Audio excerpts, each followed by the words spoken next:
जन्म से हमारे साथ जो योग जुड़ा है उसे कहते हैं सहज योग। हमारा शरीर के साथ एक और हमारा शरीर होता है जो हमारा सूक्ष्म शरीर होता है, जिसके बारे में बहुत सारे धर्म ग्रंथों में तो लिखा था, बट 5 मई 1970 को श्री निर्मला माता जी ने सहज योग के बारे में हमारे 7 चक्र और ये तीनों नाड़ियाँ किस तरह से अगर हम इसे बैलेंस करते हैं, संतुलित करते हैं, तो हमारे जीवन में जो सुख शांति की हम खोज कर रहे हैं, जिन चीज़ों को हम पाना चाहते हैं वो हमें मिल सकती है। तो हम जानेंगे कैसे। आप देख सकते हैं सबसे पहले हमारा जो पहला चक्र है मूलाधार, जहाँ पे श्री गणेश भगवान का निवास स्थान है। पवित्रता, अबोधिता, ये इसका गुण है।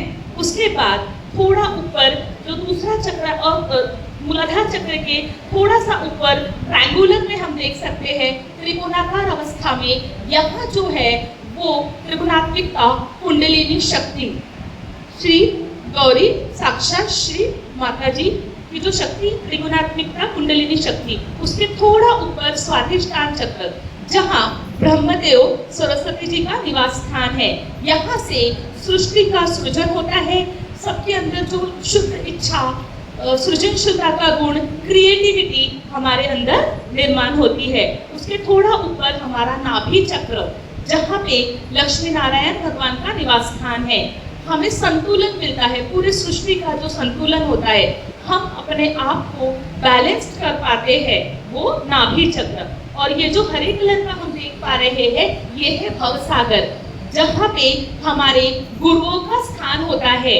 हम स्वधर्म की स्थापना, स्वयं गुरु अपने आप को जान सकते हैं अच्छे से। चौथा चक्र हमारा हृदय चक्र, जहाँ पे माँ जगदम्बा का निवास स्थान होता है। हमारा कॉन्फिडेंस कि हम कितने कॉन्फिडेंट है, प्रेम, करुणा, किसी के प्रति भावनाएं हमारी, वो इस चक्र के बैलेंस होने से हो सकती है। उसके बाद हमारी जो आत्मा हम बोलते हैं वो भी इसी चक्र में है, आत्मा परमात्मा।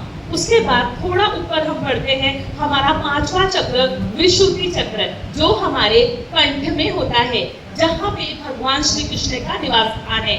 आपको पता है जब भगवान श्री कृष्ण बांसुरी बजाते थे तो सारी गाय, भैंस, पशु पक्षी भी दौड़े चले आते थे। तो साक्षी भाव, उनके वाणी में जो माधुर्य था, तो हम भी जब किसी से बात करते हैं या हमारे वाणी में जो माधुर्य का निर्माण होता है, वो इस चक्र के बैलेंस होने से। उसके बाद हमारा 6वां चक्र आज्ञा चक्र, जहाँ पे यीशु कृष्ण का स्थान है।